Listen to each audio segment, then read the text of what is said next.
Hello and welcome to the Hot Seat. Tonight we host the Molo MP Kuria Kimani, who's also the chair of the Africa Young Parliamentarians. Welcome to the show. Let's have a conversation. Thank you so much for joining us on the Hot Seat tonight. Karibu sana mheshimiwa. Asante sana sana. How is the going, especially with the new COVID regulations for you as an MP? It is quite a difficult time also for us because there are things that as a member of parliament I had planned to do, and most of our work is about meeting the people, identifying the needs and working towards them. And of course, when you're working towards the needs of the people, the way that we use now to address them is usually through our parliamentary sittings, our committee sittings. And now that has been affected as well, then it becomes difficult to work as normally as I would. And of course, these difficult times affect my constituents a lot. And therefore, the burden and the needs of the people are even higher, because we have very many people, especially those in the informal sector, that have been laid off from work. And of course, when they get laid off from work, then they expect their leaders to do something towards helping them. And you may not do much in terms of legislation because you're not sitting, you may not necessarily be having a regular sittings parliament, but they expect that you should help them, whether it is with food, whether it's getting another job, or whether it's just being there encouraging them. And now movement is affected, resources are limited, the needs of the people have given gone higher. So it's quite a difficult time, I would say, for more importantly, the people that I serve, and now by extension, that responsibility also bears on us as the leaders. We'll come back to a discussion on the COVID, but before we do that, let's start with your story.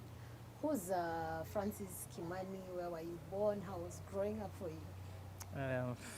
Where do I even start? So Francis Kuria Kimani, most people will call me Kuria Kimani, and what my constituents call KK, Kuria Kimani is supposed to be so long, so most people call me KK, is a typical village boy, you know. A boy who was born in Mukinyai village. That's one of the remotest villages in Molo.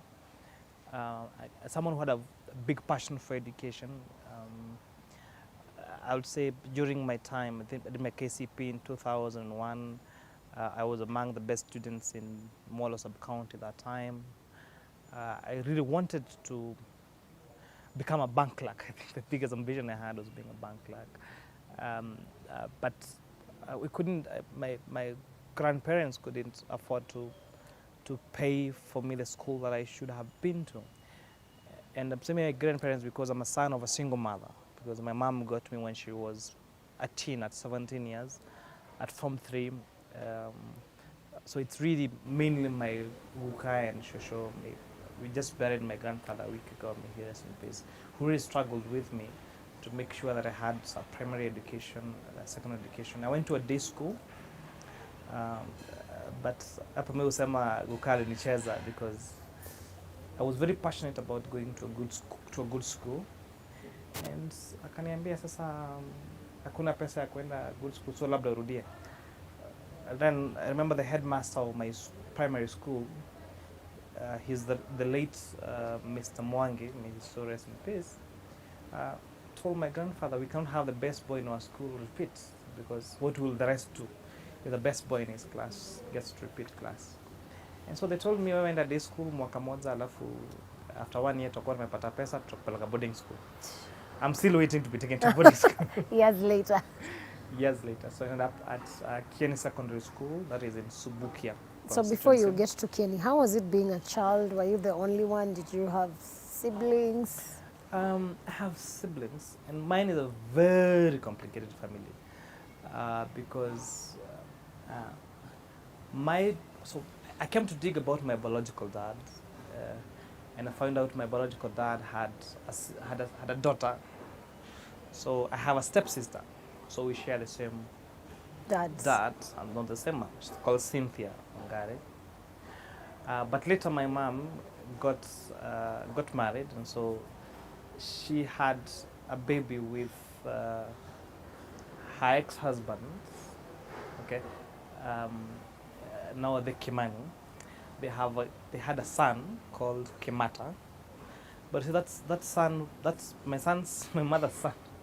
We share the same mother, Mother. but a different father. And now the marriage between my my mother and my stepdad didn't work, so they separated. And now my brother's father got married.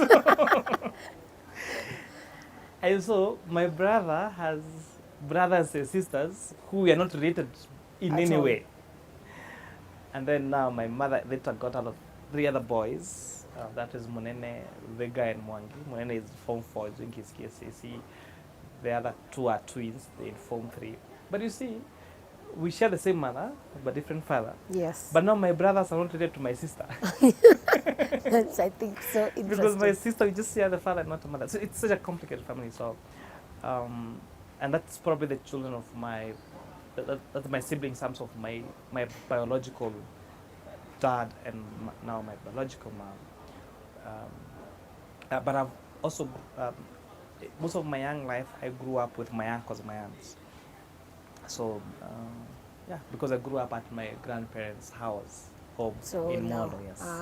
But in terms of, every time we have a meeting with get together. my siblings, we have to keep introducing each other. Because my brother tell me, hey bro, do you remember my sister? I'm like, no, then he is my sister. Like, okay, so what's your name, my brother's sister? Or what's your name, my brother's brother? It's quite a complex. But I mean, it's complex, but it's a situation whereby most now families where we are today, we have so many blended families. that's true. What's your take on that? It has, one, I think, I really believe in a reading by, a verse in the book of Jeremiah that talks about even before the laying of the foundation, God knew you and made plan for you. And so I think God has a plan. If God intended that someone called Kuria Kimani would be born, so the logistics on who the father and the mother and which family would be, then I think at all, it didn't matter. God just intended that there will be someone like me who will be born. On whether I will be born in a normal family or a blended family, it's neither here nor there. But the most important thing is for people to accept that that's a family that they're born into, and also to try as much as possible to, whether it's the mother or the father or the siblings or the relatives, to try to blend in, so that we don't end up fighting for things that we shouldn't really fight about. And I'll tell you that, like I actually didn't grow up with my sister at all, because I got to know that I have a sister when I was going to university. I never knew that I had a sister, But the moment you get to know that I have a sister, then you get to get along. She's one of the best friends I have, and we get along. She's not related to my brothers, but according to my brothers, it's their sister. So I think, but it will be important to avoid it as much as we can, because there are not very many people who are able to get out of these blended families and be emotionally stable. Because when you're brought up in that confusion, then it's very easy to get confused as well. But if you find yourself there, it's what it is. How was high school for you? Of course, in Form 1, I was really looking forward to going to a boarding school. So I was like, what, guys, I'm just here for this year, then in Form 2, I go to a different school. But I met people who, they're not family, but they became family to me. My class teacher, one Mrs. Masharia, she's now a principal in all the schools in Nanyuki. She kept referring to me as her son, to a point that most of the people I went to school with actually thought I was Mrs. Masharia's son. And she kept encouraging me that it doesn't matter where you come from, then you can be successful in life. She kept telling me, your university material, my English teacher, Mr. Waweru, and then we had a principal called Mr. Kimani. In fact, every time it's like Francis, call me Kuria. Kuria, your university material, go to university, you'll be successful. And I think it got so much into me that because majority of the times from Subukia to where Kieni is, Kirengero, is I think it's around maybe 6-7 kilometers. That time it used to cost 5 shillings transport to and back. And the times when I didn't have the 5 bob, so you'd have to walk to school and back. And so such reassurance that it doesn't matter whether you came on foot, whether you came by bus, where that you will be a success. I think that message was very important to me. I met also some people you not imagine. I remember there was one Mr. Omweri and Mama Karaoke. They used to serve us food in the kitchen. And majority of the time my fees would be late. And of course now the easiest way to have students pay their fees is now to cut you out of the lunch program. I never missed lunch because they'll tell me, Kuria, wewe kuja tutakupea chakula, we know sio kata umekataa kulipa school fees. By the time I was getting to Form 4, so I used to get to school at around 4:30 in the morning. So I used to take the first, kwenda Mashariki, kulikuwa na basi ya Mashariki that would leave very early, and the driver and the makanga now knew me and they wouldn't charge me, you know. I was very excited last year when I met one of the makangas in Molo. Now he moved to Molo. And it's like, unajua wewe ni mimi, he said me Kikuyu. Na mimi diakuli hagia kingoliwe runo gunyo gede. And so I will say through my 4 years of school, I met people that made an impact in me. That showed me that you do not have to come from a particular background for you to be successful. That the situation you are in is not permanent, that it's temporary. And people that will push you to work hard and be the best you can. At Form 2, by the way, there's a time I really got so stressed because of all this family issue. That's when you're identifying yourself, finding out you have siblings you never knew about, finding out that my first cousins were my neighbors. You know, I never knew about them. And now, and then remember, I also went to a day school on the promise that at Form 2 I go to a boarding school, and Nero is not forthcoming. To a point that I was so psychologically disturbed that I was running crazy, literally, that I had to go and see a psychiatrist. Of course, we couldn't afford a psychiatrist, so, but the teacher, my class just told me that you really have to get your shit together, if I may use that word. And if you don't, then you have to go see a psychiatrist. You have to go to a mental hospital, because I was really, really running insane because of all the things that were happening to me at that particular time. But I had very many people, like I said, my class teacher, the principal, and all those people that fill you with love and they fill the gaps. And like, you know what, I'll be a success. So that's how I went through my 4 years in school, completed Form 4, I got an A-. So you clear your high school, get your A-. Obviously that means job. By all means, now that there was no school fees to take you to... Of course, no self-sponsored program. So, how did that go? I get my letter of admission. Of course, now, no, before, there's a period between... Remember during that time, the results would come around the end of February. So there's a difference between November and Feb. So what do? I go back to the village. Hey, maisha ikanichapa. Vile inachapa watu Nairobi. Najua alafu kwetu sasa hakuna maji, hakuna kiangazi, so unaamkia asubuhi kuna kutafuta dhara, kwenda kuchota maji ya ng'ombe, like it was so much. So nikaona mashambani imeniweza. Nikatafuta job. Sasa nikaambia yangu fulani anatafutia works. Akaniambia ile kazi inapatikana ni mahali kunaitwa The Ngaine Dairy Farm. So The Ngaine Dairy Farm iko kutoka Subukia, kuja kama nakuja Nakuru, kuna mahali kunaitwa kwa Kahiga, unaingilia hapo like 8 kilometers out of the main road. It's a dairy farm. So wako na ng'ombe alafu wanatengeneza yogurt na vitu zingine. So nikapewa kazi ya kibarua per day, mshahara ilikuwa 8 bob kwa siku. Lakini 8 bob ndio transport na nini. So you're just working for your transport. So you're either working for your transport. So bahati nikajiona na wasee walikuwa na accommodation ndani. Accommodation set ni kanyumba kama matope, floor ni ya matope. Nakumbuka kuna siku moja tumekuliwa na masiafu usiku. There's no money. Okay, that money was not enough for you even to have lunch itself. So nakumbuka, God forgive me, tulikuwa na tukipack, tena nikapelekwa kwa factory kupack maziwa. So tulikuwa tukipack maziwa, tulikuwa tunapangana kila mtu kapack kamoja. So badala ya kufunga sasa kifuniko unakosa kufunga. So una time wakati supervisor ameangalia nyuma, unaitoboa kidole alafu unafanya alafu unaeka chini. Sasa normally ukienda msalani, kwa sababu inamaanisha you've been feeding on milk siku yote, you're not had any solid food. Why? Ushaendesha miezi 2 like kila siku. Because you're not taking any fluids, you're just taking milk throughout. So results ikanaunsiwa nikiwa sasa huko Lengeni Dairy Farm. Nikapata kumbe nimepita na nimepata A- ya 79. I'm like, just I think 1 point to an A plane. I was like, yeah.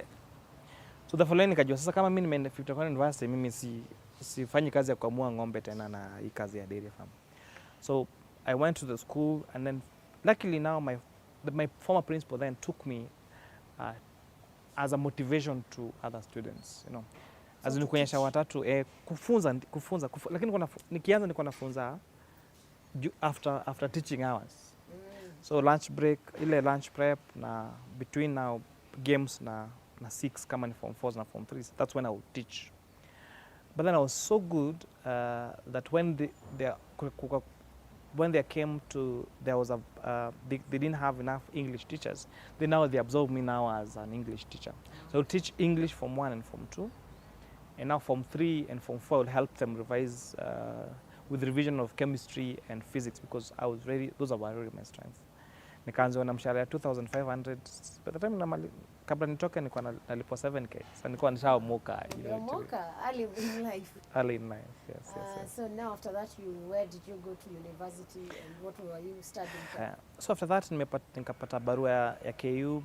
I was called to do one. I was very categorical that juu ya kukulia mashambani, I was like, siendi university za huko mashamba. I had to go to either University of Nairobi or KU. As in it was singeski, hapana. Ati nienda Egerton Njoro hapo nitoke Molo niende Njoro, hapana. I really had to go to either KU or University of Nairobi. And so during that time, hakuna wanafunzi walikuwa disadvantage kama A-, because mwenye ako na A, unajua ni medicine, actuarial science, engineering. Wenye ako na B+, they're not choosy, whatever they get. Wasa A-, ile course unataka kufanya haufikishi points. Na hizi zingine unaziko chini kwako, sana kwako.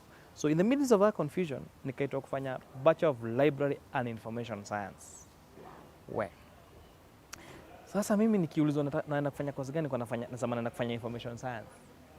Niko na omit library.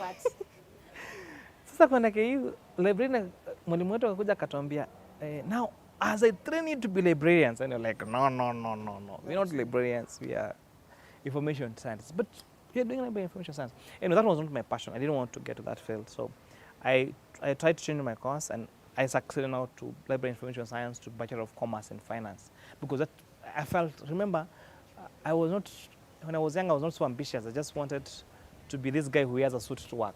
So I just wanted to be a banker. That's all I wanted, because I could wear. You used to see back then. Of course, that's the only example I had of a career that was to be successful. But anyway, so between this, hii time yenye nimefanya job nikiwa Kieni, the little I got, remember I have a mother and siblings that are completely now dependent on me. So I used to use all my salary and savings to now support my parents and my siblings. So ikifika time ya kwenda shule hakuna pesa, so you had to do a harambee. And I remember one lady that I usually give a kid call for. She's called Shosho Virginia. She's my neighbor in the village. Tukifanya harambee nakumbuka yeye alikuja na mahindi. Akasema, Kuria, nidi na biashara yako negera, but mwadhi shukuru tukahote. I don't have money to give you, Kuria. But here is 2 gorogoros of maize. When you go to school, at least don't sleep hungry. And I remember she almost gave me all she had. She was not my family. She was just a neighbor who heard that there was a bright student who is son of the village and had made university, and she gave her all. I'll tell you why she's so important to me now later. But anyway, so that's how I get to KU. I start first year. Of course, sasa kala harambee nimefanywa home, nimekunza, nimelipa fees, help imeingia. Lakini sasa hiyo help unajua itoshi fees na accommodation na food. Na ulifanywa harambee, unafikiria siku yote unafanya harambee. Sasa hizo nikitoka home naulizwa na mama, nikiradho tigera nini? Unatuachia nini? You expect usually my other friends will be like when they're going to school, wanapewa ka shopping ama wanaambiwa, mimi naulizwa unatuachia nini, because even at a particular time I was doing better than most of the people in my family. So like mimi ndiye na support watu wenye wako home na mimi ndiye sasa mwanafunzi. So that's when I thought I had to survive. And I realized when people come to university, there's usually a lifestyle change. Mademu akikuja shule wanakuanga na madress zimefika huko chini, wanavaa kamisi, wanavaa mavitu za ajabu ajabu. By week 2 washaanza kuchange. So mimi niko hapa kuna opportunity. Yako kuchange ama yako? No, yangu kufanya biashara. So watu wanakuja na wasichana na vazi zile zinaitwa boob deposit hizo. Sasa wakikuja nataka kuchange to proper bras now.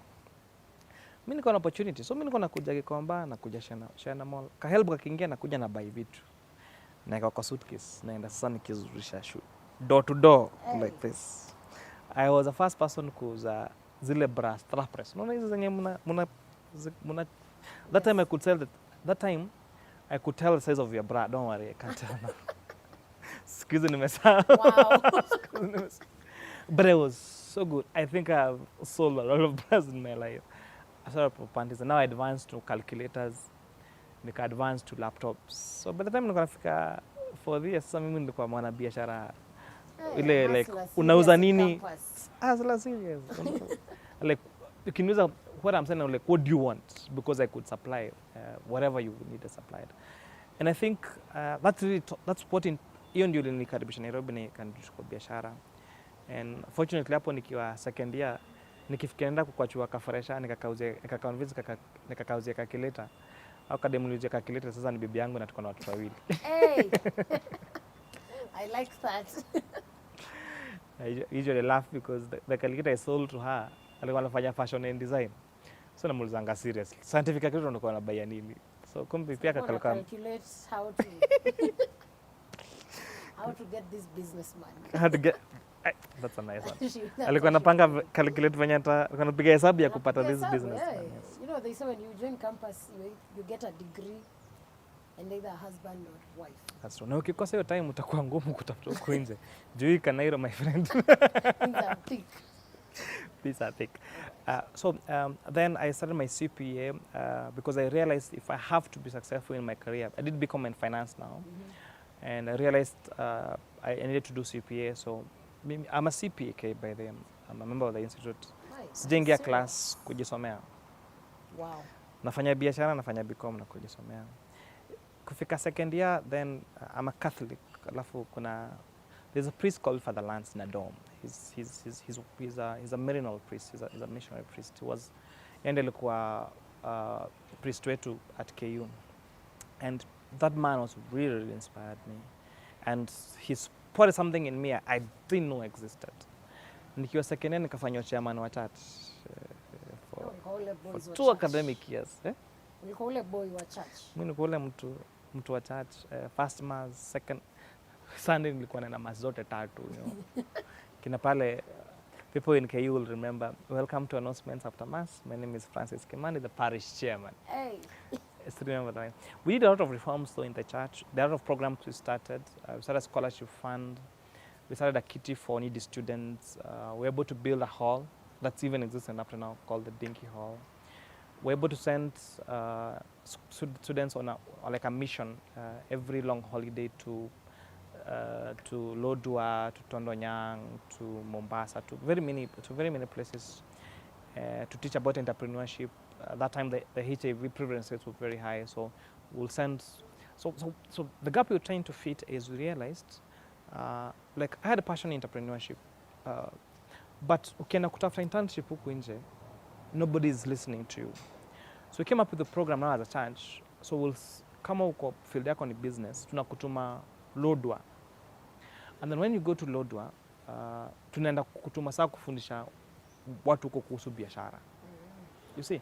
and now get attached to the Catholic diocese there, because the Catholic Church was more flexible than the corporate institutions out there. And so it's a program that even now runs. We started like the needy students feeding program, where hizi tuck shops zenye ziko, we used to have one for the church. So the profits we get from the tuck shop tulikuwa tunazitumia kupea students meal vouchers, the needy students we give them food. So that's how I survived through the 4 years in campus. And that's how campus was. Then you graduate. So now from your degree and your CPAK, do you end up in the corporate world, or what was your next move? Yes.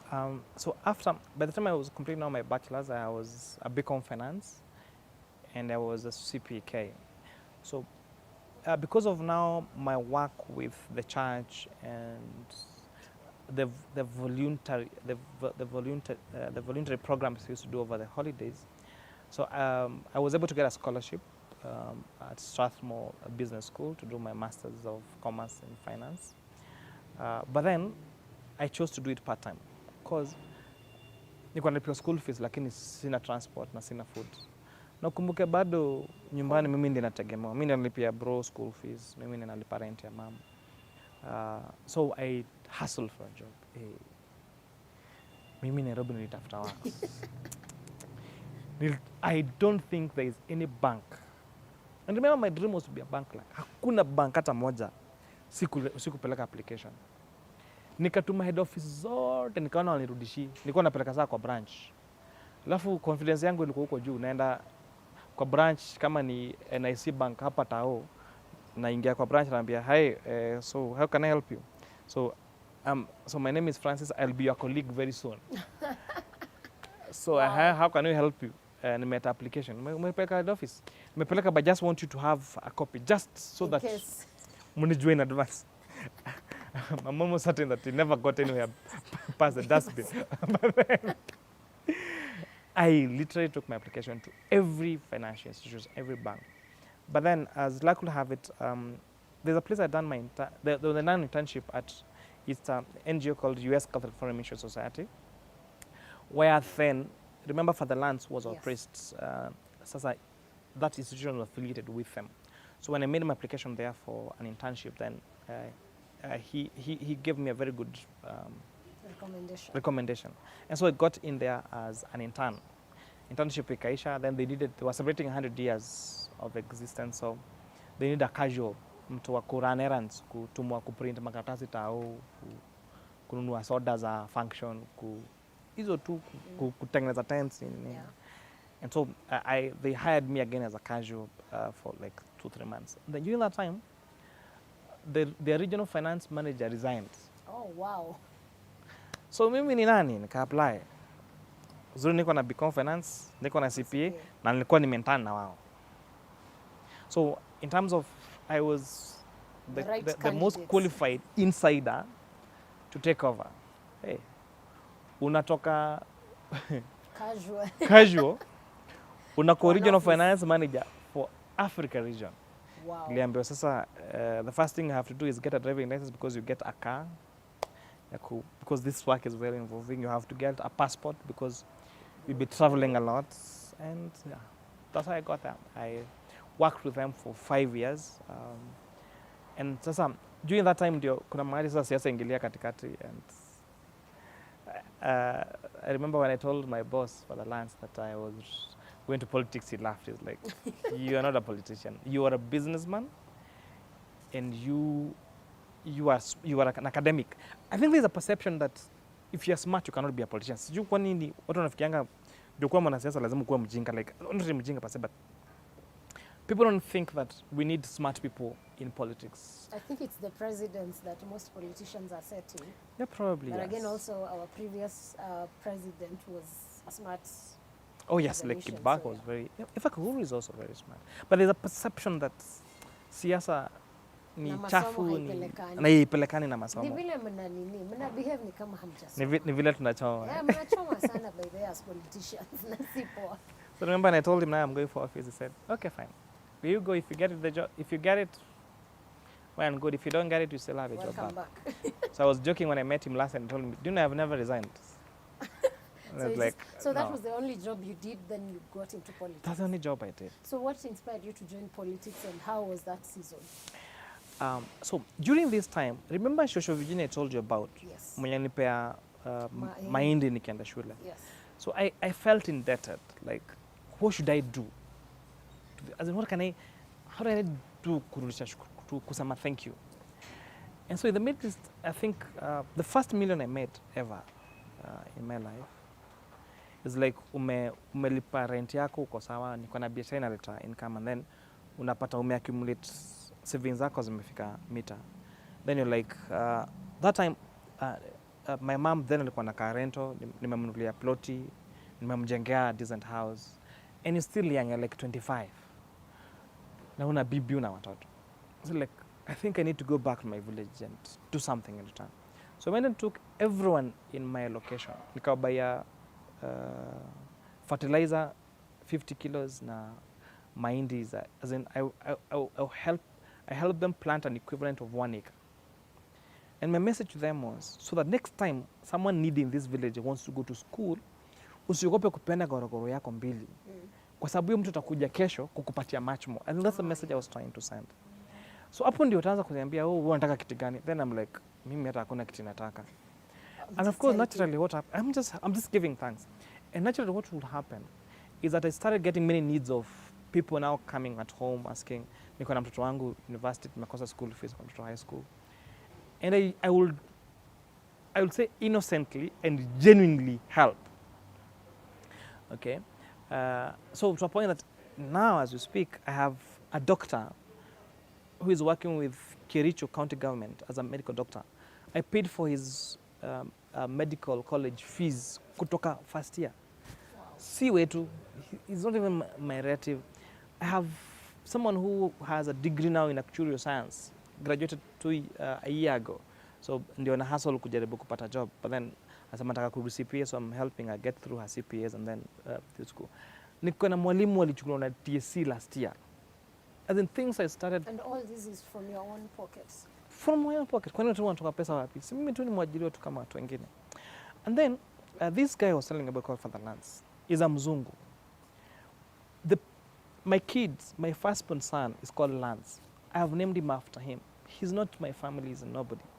But the impact that he did in my life, the help that he was in my life. And I tell you, if you ask anybody who was in KU in the 90s and up to 2013 actually, and they are Catholic, even when they are not Catholic, ask them about Fatherlands. Ask any student leader from KU. They'll tell you, wakiran for politics, mtu mwenye alikuwa anamwambia mwambie hii ujinga ya kwenda kupiga mawe barabara wacha. The people that would be discontinued from school, he would be the one who would go and wataja kwa disciplinary committee wanarudi. He did this to us. Si Mkikuyu kama mimi, si Mkenya hata. This guy is American. And me I kept thinking, if somebody can stand up to me, who they're not my family, they're not my relative, and support me, then why can't I do it to other people? And that's how it started actually. Then people started saying, now you should vie for a political seat. I'm like, no, I'm okay. I had a good job. And it looked sawa. I don't want to go into politics. In fact, my profile on Facebook read, I hate politics because politics are dirty. Little did I know I'll be a politician. So then I started now thinking myself and within myself, why are these people not able to pay their school fees? In my village, Mukinyai, the two schools that were there, ni shule zenye zilikuwa before zenye my parents walisomea, there was no need additional school, despite increase in population. Kutoka Mukinyai kwenda Mwangi Muchuki ni 45 minutes walk. Kutoka Mukinyai kwenda hiyo shule inaitwa Mukinyai Primary School in 1 hour walk. Why do kids have to walk 1 hour to school? So before I became an MP, I started a school in my village. Tulishikuwa na tu, we call them Mukinyai professionals. Tukachanganya, tukatengeneza first 2 classes za create a new primary school. One place like Mariashoni, unapata darasa ya matope. this is like 2016, 2017. Kuna darasa ya matope. Like, how do you have a mud wall school in 2016, you know? All this time, how do of course those school fees kuna CDF. In fact, hata sasa the elected leaders then, zile harambee zote sasa nilikuwa mtu wa ikifika Friday mashinani kuna harambee hii kuna harambee. Na mimi niko nafanya hesabu na naambia my friends, mimi ile pesa natumia mashinani, nyinyi ndio mnapiga sherehe huko West na Nairobi. Unaona? So but then mimi naona I am doing something for the people. Yeah. Hakuna siku nishaipatana na sikuipatana na MC ama MP ati harambee ati that time we trying to raise money for these kids kwenda shule. Hakuna any elected alikuwa anafanya. And I thought, why can't I create a difference? And then nikarealize shida nyingine kubwa in my view tuko nayo katika siasa. Let me tell you, working between like for me kufanyia watu wa Molo kazi na kuwa bunge Nairobi ni ngumu. It's hard. The distance alone is a minimum of 4 hours na hiyo umekimbia. So if you go in the normal speed ni masaa 5. So ebu niambie venye utakuwa na watu mashinani Molo. Come work in parliament because huwezi kuwa wewe ni bunge lakini haujaiongea bunge. You don't contribute to issues in parliament because that's where real laws are made. Yeah. Mwambie watu unaweza jenga mashule, unaweza somesha watu hii. But ukikaribia bunge utapigwa risasi my friend. Na ukienda sana utaenda kwenye mnaendanga kwa media center ama kule public gallery. You cannot make laws. You can't. But I can make laws. I can question why things are being done in a particular law. I can bring an amendment to parliament that will do something.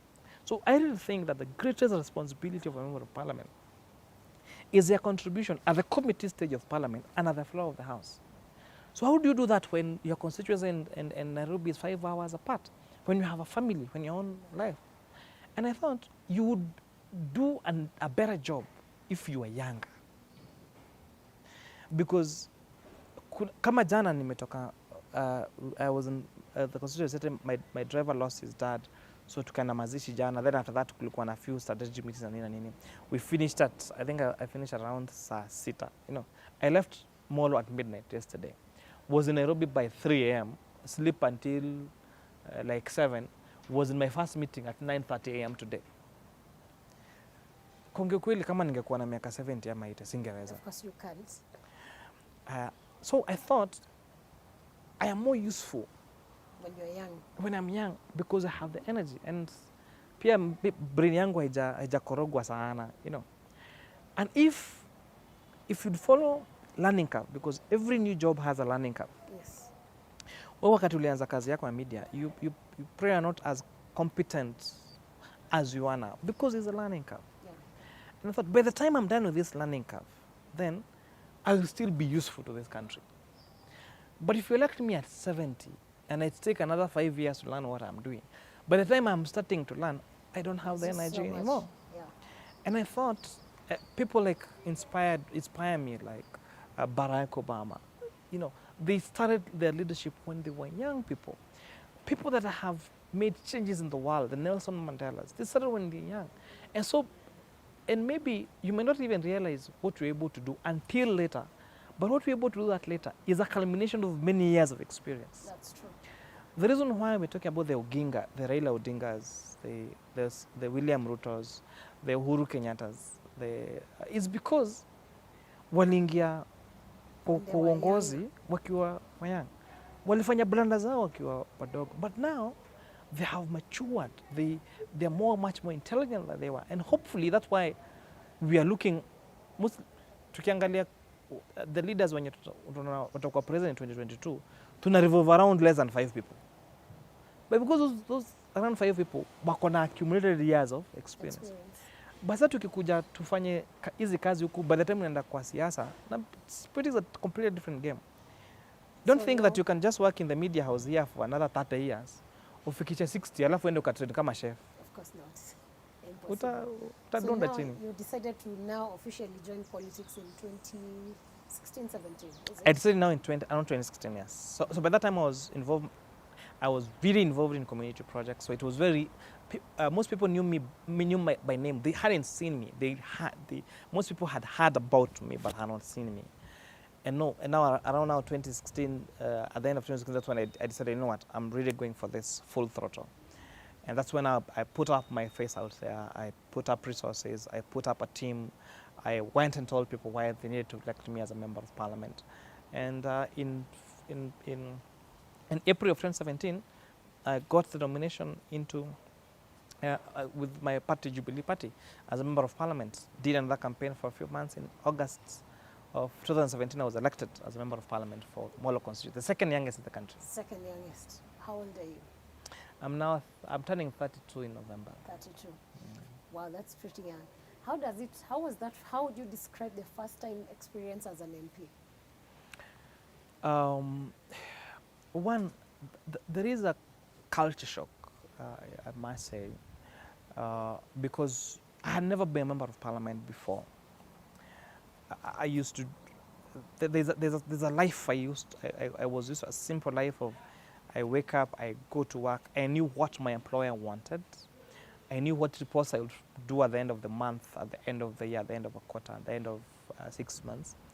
But politics is entirely different in that the expectations that people have and what you do, sometimes the things that I do that are very popular or have a big impact are things that you necessarily may not have planned for. And what you might think will be of great impact and be very popular may be something that will not even kick off, you know. And so the last, I would say especially 2017, 2018 was really a learning time.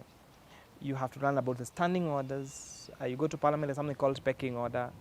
You want to contribute to a debate, and as long as the big guys, the Ndwales, the Kimunyas, the buddies have their card, then hutaongea watu wanaingia tu wanakuja wanakuruka, then you stay there from 2:30 to 7, you have not spoken anything, and then you still have to come tomorrow and then try again. And now with time, you're able now to catch the speaker's eye, because the speaker is able now to see you make some substantive debates, you are an authority in a particular field, and now it has become much easier.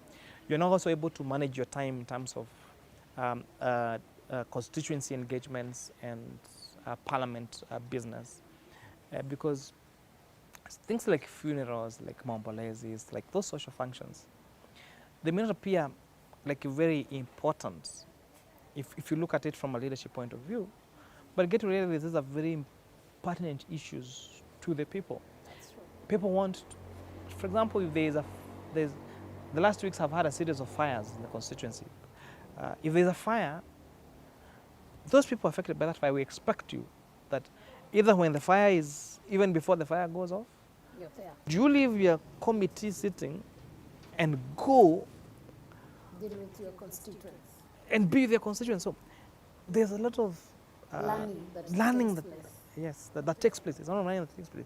So with time now, you create a mechanism that say, fine, I will go, but before I go, maybe I can send my people to send assistance, and I say, wait for me. And then again, sometimes people don't like, and then when you go, they tell you that sirudi kutumana kuna jileta, so they want you yourself. Like, even if you stay for a week, since it's you we voted for, so we want to see you. No? Kuambia tunakubunga na kuambia hapana, sisi ni watu tulichagua na tunataka kukuwa tunakuona. So it's about really attaining a balance, learning and unlearning, and attaining the balance between being there for your people, being there with the projects of the people, lobbying for those projects that you want for the people, and also making a good contribution where it really matters, that is at the floor of the National Assembly. I had an interview with the minority leader just a few days ago, and he said that most of the young MPs are not taking time to learn.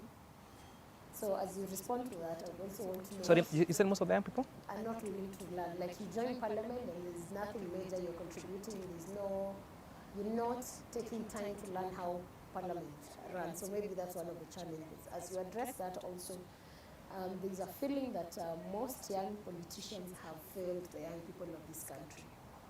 Is that true? I'll start with whether the young people have failed the people of this country. And I would say most of the time, we have not lived to the expectations of the young people. That's a fact. But why is that so? Most of us are fresh in politics. As I said, I have never been a member of parliament before.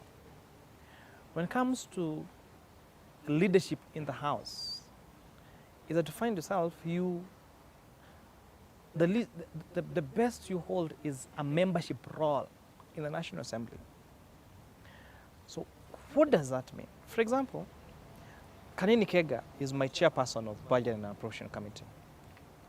If I'd evaluate my academic qualifications, then I would say, if you were looking at papers, I would be more qualified than he is. But Parliament really respects like pecking order. So the fact that he's more experienced in terms of parliamentary business than I am, then he gets to be the chair of the Budget and Appropriation Committee. So if I go to lobby for a particular project,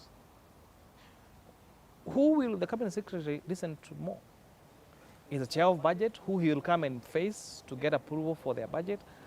Or is it a member of parliament from Molo who is a member of that committee? So you're saying they do not listen to the young MPs? I don't say they listen. I said naturally.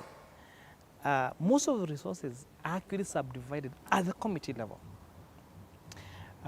And most of those projects that will need being lobbied for will naturally and will most of the time go to members of parliament that, let me try to give a different example. You find Amos Kemunya, for example, leader of majority, former minister for finance. He wants a road tarmacked. He's leader of majority. If he's leader of majority, he can frustrate any business, including any business that will affect Ministry of Roads. So when it is the two of us and resources are limited,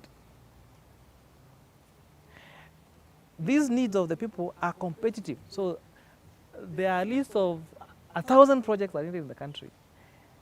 And Kimani Kuria is pushing for 2, and Amos Kimunya is pushing for 2, and the Rambo John Badi is pushing for 2.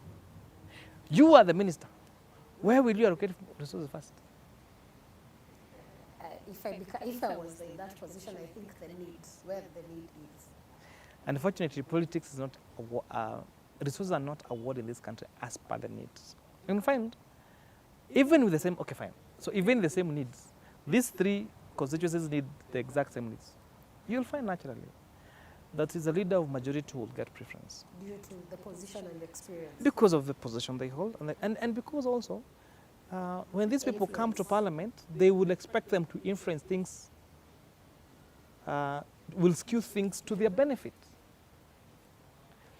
If you go to the budget committee and the chair of budget does not want the project of that government to pass through, he will frustrate you. Yeah.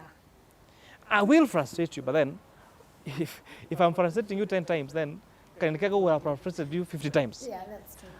Okay. And so also in terms of the learning, I would say it has taken some time to learn, but also I would also say that young people are judged a lot more harshly than the older people. I think you will be judged more because you're the people that you can relate with. I mean, I may not relate with the Honorable Kimunya because he's been there for years, but I'll expect that if I went to campus with you, then I think you're more young to make things move. And also in line with that, we've had an issue of students sleeping hungry just the other day because help has not been dispersed. And I think you as young MPs are the people who should be pushing for such. Do we have to get to a point where now Kenyans on Twitter are the ones raising issues for MPs too? Let me tell you, and I will say this without fear of contradiction. When the issue of help came, during that time, we had a meeting with the Cabinet Secretary for Treasury at the Boma, because that time we were discussing the budget policy statement. And I did tell the CES for Treasury that if there are any priority that should have in terms of release of money to institutions, whether revenue is doing badly or is doing well or not, should be released these funds to comrades. And the CS promised that within a week funds would be released. I followed up the same week we had Parliament. And when you're contributing towards, when I was making my contribution on the same matter, I reiterated and said, if you really care about the next generation, then you must release these funds. And those funds were released.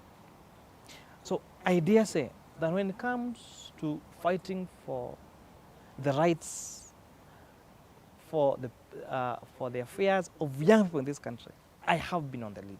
I mean, you have tried, like for this, that one in particular, it was a plus. As we speak, there's an outcry of young people who've lost jobs because of COVID. What is it that LPs are doing about it? I understand you're taking a recess of 1 month because of COVID, which we understand. But what, I mean, it's taken 1 year. What measures have you put in place as lawmakers to ensure people in the hospitality industry, people in matatu industry, I mean, all industries, where like now a hotel says we are sending 50% of our employees home. That 50% is the young people. And the people they look up to is the lawmakers. Do you feel that you failed Kenyans for the last 1 year, or what measures are you working on? One, the expectations of most of us, including myself, was that by this time of the year, we will not be talking about COVID. Yes. That by this time, we would be going on with our businesses like as usual. And that's what I'll tell you.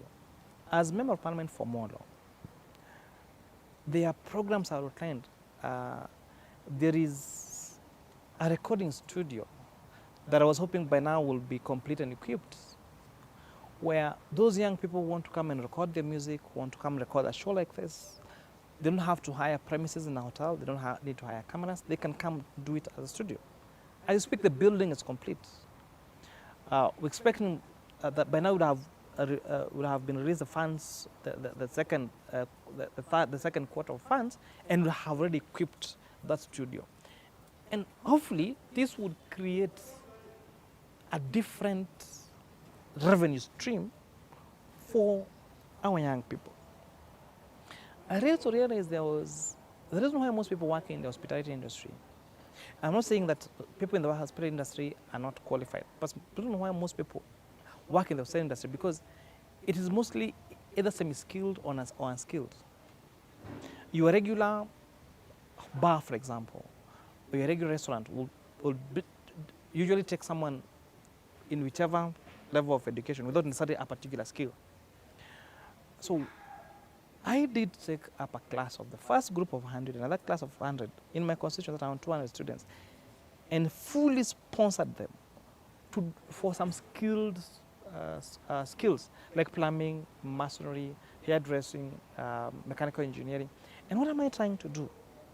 To ensure that even when there is no employment, formal employment per se, then these people are able to put food on their table.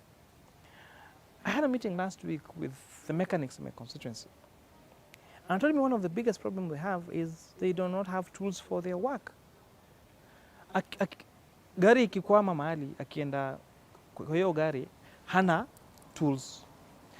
So in the next, I think 1 week, next week, we're doing around 500,000 shillings worth of toolbox kits for these mechanics. What are we trying to do? It's preparing them in the next time there is a pandemic, or with or without the pandemic, then they're able to fend for themselves. And I think if each member of parliament did this individually, then the number of young people that are affected by these jobs would actually go much less. Because we may not and we cannot challenge the decision by His Excellency the President.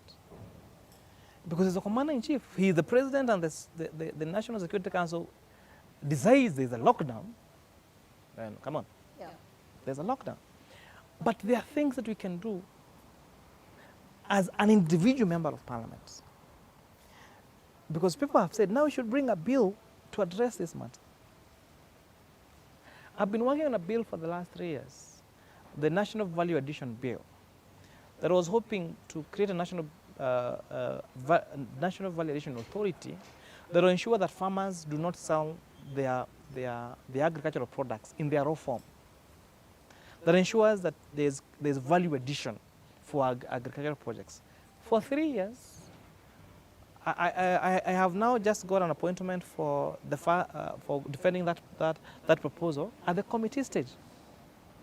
So clearly, by the time the normal process of that bill is finished, it will be 4 years, it will be 5 years. So I will lie to you when I tell you that I'm going to do a bill that will address this issue in the next 2 weeks or 3 weeks. Because the natural bureaucracies that are existent, that we found existent, that's going to take time to undo, will not allow that bill to come and be effective in a month or in 2 weeks.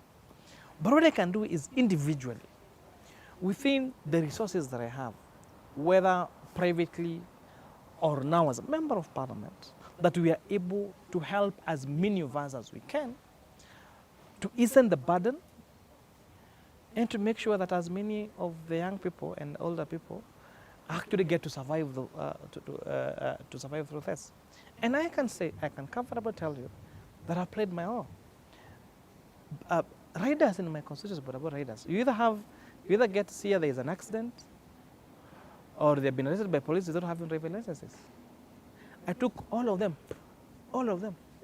and ensure that they have now the qualifications. Now, in addition to that, we get NTSA to come and train them on life skills, on first aid, and all that, and get them licensed, so that this person does not just rely on a border to get an income, but they could probably go and become a driver of a matatu or a truck. And even when they go and seek that job, they have an added advantage because this person has life skills training, they have first aid training, and hopefully now that will give them an edge over the others. Because one of the greatest problems we have with unemployment in this country is we have a big group of people who look for a job called kazi yoyote.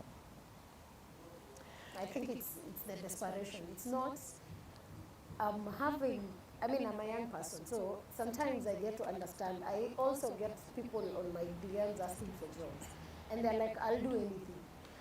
It's not that that person doesn't have qualifications, but not everyone is wired for business. That's true. So someone might have wanted to get into business, but they it's can't. not working, or they don't have the capital. So they get to a point where the only thing is, you want me to come wash your car, I'll come. The difference is, for example, if you tell me that Mahesh help me get a job, so I'll ask, what's your skill? And tell me, yoyote. Now, it becomes tricky because where do I start? And remember also because I get thousands of such requests. But someone tells me that, Mahesh, can we get a job? So what's your skill?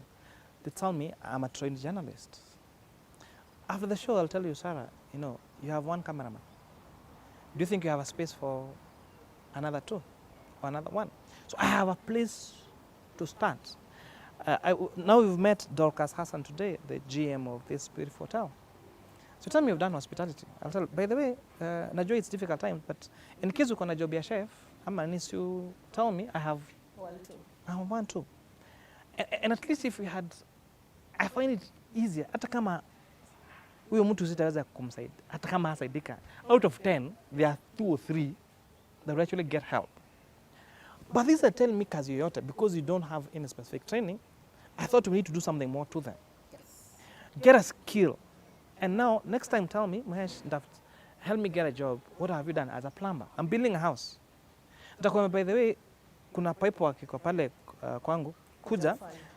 Watoto watalala njaa hiyo siku. And now you get experience. That's what I meant. So, and that's why I have started those training programs. I think this is where, if you're a young person, don't just say you want kazi yoyote. I think just go specific to what skills you have, and it becomes easier actually for you for someone to help you out.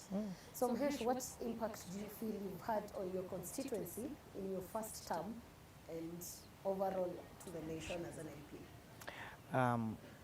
Sarah, I inherited a constituency that had madarasa ya mianzi, classrooms, mianzi. You know mianzi is bamboo. Oh, okay.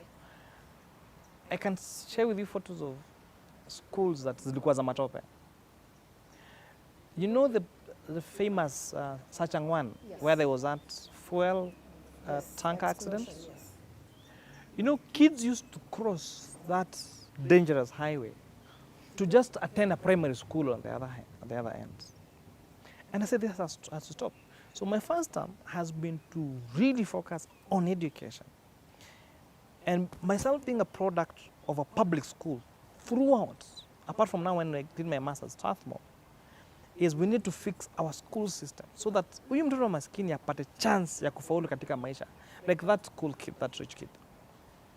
And so we are not there yet, but we are 98% that we have sufficient infrastructure for our schools, both primary school and secondary school. Secondary schools zilikuwa ati kama shule iko na madarasa, hiyo ni secondary school. Mimi niwaambia secondary school bila lab, hiyo ni kama tu primary. So now we are making sure that every secondary school, especially our day secondary school, have not just a lab, but a well-equipped laboratory. So those kids in those secondary schools, sio anaona microscope mara ya kwanza akienda kufanya KCSE. Yeah. At least tukuwe na watu wengi wa those schools that are able to make it to either tertiary institutions or to universities. Kulikuwa na pia attitude kalikuwa hapo before ya kwamba our politicians walikuwa anatengeneza project hamalizi, anaacha ikuwe pani, alafu nawaambia nichagueni tena ndio malize. So I can say all the institutions that had already been complete, now they are complete and running. Wow. And the ones that I have started, I have told them, mimi sitaanzisha kitu yenye ati namwambia mchague tena ndio niendelee. So like for example, I found on KMTC that only had nutrition dietetics. Like now, how do you pride yourself in having a KMTC and the only course offered is nutrition and dietetics? So we have created a completely new nursing wing. And now in the next, when colleges open, we'll have now the first intake of nursing and clinical medicine students in Molo. Oh, wow. And I realized we are still not able to get enough students because they don't have accommodation. Now this financial year, we're building hostels so that someone can come from Mombasa or from Kisumu na akuje KMTC ya Molo. What do that also mean? Hiyo pia itasaidia watu people will have to travel na wata intermingle. And therefore even hii mambo ya negative ethnicity tutapata kwamba imeisha. The Technical Training Institute that was supposed to be completed in 2016 ilikuwa ime delay for 4 years. We got to complete it last year. And that's why ninakwambia kwa hiyo shule I sponsored the first 100 students, the first 100 students, intake ya kwanza 100 na intake ya pili 100 fully. So we have now people who we're going to introduce to the market that will not just say nipe kazi yoyote, that will have a skill. Specific. And now what I want to do ni kutafuta pesa. When they graduate, wenye wanaweza pewa toolkit, wao mafanya hairdressing, shika hii blow dryer, shika hii. Hapo Kasarani kwa hiyo nyumba ya kukomboa hiyo, wacha mtu akuje mfanye blow dryer hapo. Wacha mtu akuje msuki hapo so that we're able to make fun for ourselves. Our roads have been a mess. And I know I still have one that's bado nasumbua, the Joro Moro Road. We have a contractor anyway, but we have this procurement process that are done from head office. So sometimes the people that get to win the tenders are not necessarily the people that are very competent to it. So tunasumbuana, but still it will be done. The other Kera roads, you know, intra-ward roads.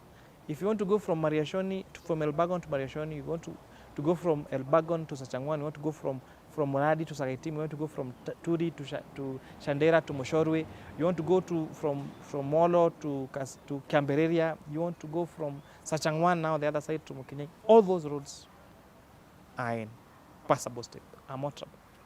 And remember, Molo is a place that rains a lot. Ni place yenye malori ya viazi napita kila wakati. Yes. And I've been trying to make sure that those roads, and every time of the year, they are motorable. Because that's what I want to offer to these people. At least give them service. Other issues like mental health. You know, we've had a lot of suicides in my constituency. So we've started a program for mental health trainings. We did the first two series 2 weeks ago. And now when this issue of meetings isn't, then we want to carry out a mental health campaign in the entire constituency, telling people it's okay not to be okay. Yeah, and to speak out. To speak up.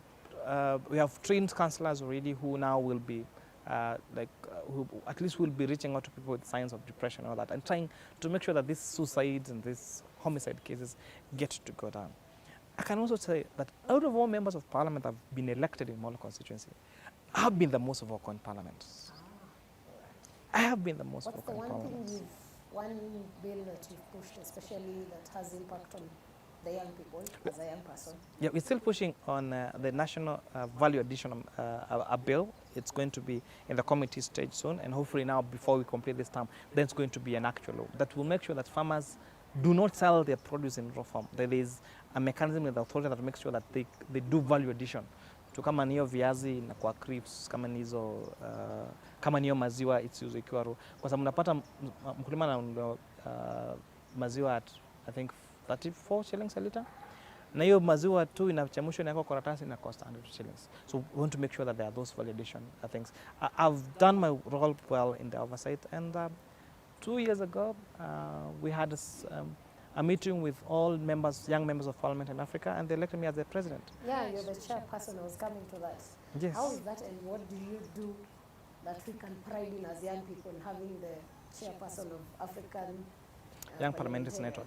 Yes, as Africa Young Parliamentary Network, our role is we realize the challenges of young people, whether in Kenya, in Uganda, in Tanzania, in South Africa, wherever, is the same. That's why a candidate like Bobby Wine, despite him being very popular and should have been the president of Uganda, didn't make it. And those are the challenges that every young person faces when they try to seek political position, when they try to make a difference in their countries in the area of areas of jurisdiction. So we are now pushing one for particular bills, especially on matters of anti-corruption, on good governance. Now we have a bill already in the National Assembly, the Whistleblowers Bill, that now will make sure that when you whistleblow and say, remember the case of this accountant who flagged off some haste in Masai Mara, and now we realize that he was saying that nobody's even hiring him because I think he was fired or something. We don't want to make sure there's a bill that protects those whistleblowers. We have COVID again, but we're creating mentorship programs to make sure across the country and in Africa that we have a mentorship and training programs for young people who especially want to be politicians. Because we have a patronage system, not just in Kenya but in Africa. Inakuwa kama ujuipati leader, hata ukichana nomination huwezi pata. Unanyang'anywa live. Mimi kwanza yangu ninyang'anywa live vile nishi. Umetangazwa umeshinda na kuja Nairobi na ambiwa boss, you came second, like the hell? I won. I had the paper. And inaibiwa tu kwako hivi ukiona. So we want to make sure that we have a support system for young people across Kenya and across Africa, that you can have an exchange program. Campaign financing is also a very big issue. Because you'll go, utaenda kufanya campaign, utaambia watu, mimi nitawafanya na mimi naambia sawa. Leo, unasema utafanya. Leo, tutakula nini? Atuacheni. Naambia mshes, shinaja shikeni, no tuache kitu. So, and not even just the cost of movement alone. You try running in your constituency. Where do you come from, sir? I have a big wig running there. I don't think I'm in a position to beat them now. Let's say, for example, you come from Nakuru. The costs of transporting yourself alone to Nakuru and moving around, convincing people to vote for you, producing posters, paying for your nomination fees, whether you're going through directly with the IBC or going through a political party, you still have to pay a particular fee. The cost is unimaginable, and that somehow has exactly made sure that only those people that have the money get to lead. So we want to create mentorship programs. We want to have avenues where we tell young people, how can you become an effective leader and seek for votes without necessarily having money? And the money that's needed for nomination, how can you fundraise for it? How can you get that money? So at least to make sure there are many of us at the decision-making table as possible. So we don't just have to air our grievances by crossing the roads or by writing or by sponsoring a hashtag on Twitter. That we can go to county assemblies, we can go to the National Assembly, we can go to the Senate and move bills and say things that really matter for this country. All right, I hope it comes to life because we need that change. Thank you. Finally, your message to your voters back in Molo and to the young people of this country. Thank you very much. It has been 4 years since you voted me as a member of parliament. I've done my best in particular fields. We've tried to do our best in terms of representing you in parliament, in terms of legislation. We've done very well in our education sectors. We don't have those model classes anymore. We've made sure we have laboratories in our secondary schools. We made sure that bursaries are available to our students. We fixed our feeder roads, our carrier roads. I still know that Joromoro is a headache, but we make sure that that road is done and done properly. So I urge you, let's take account the good things that you've done. It has been a learning moment for me too, and I'm working very hard to perfect on being the leader that you did not just vote for, but the leader you want to represent you in parliament now and even in the future. So tuendelee kufanya kazi pamoja, tuendelee kuvumilia mambo ya mental health. Naambia it's okay not to be okay. Ukisikia uko na stress, ukisikia uko na depression, tafadhali. We are trying to train as many counselors as possible out there. Speak it up, talk to us, and hopefully tutaweza kupata help. And let's do our best. Let's be proud of Molo. Let's be proud of where we come from. Na tuseme siasa si wadui. No, tuache matusi, kuna respect kwa viongozi wetu.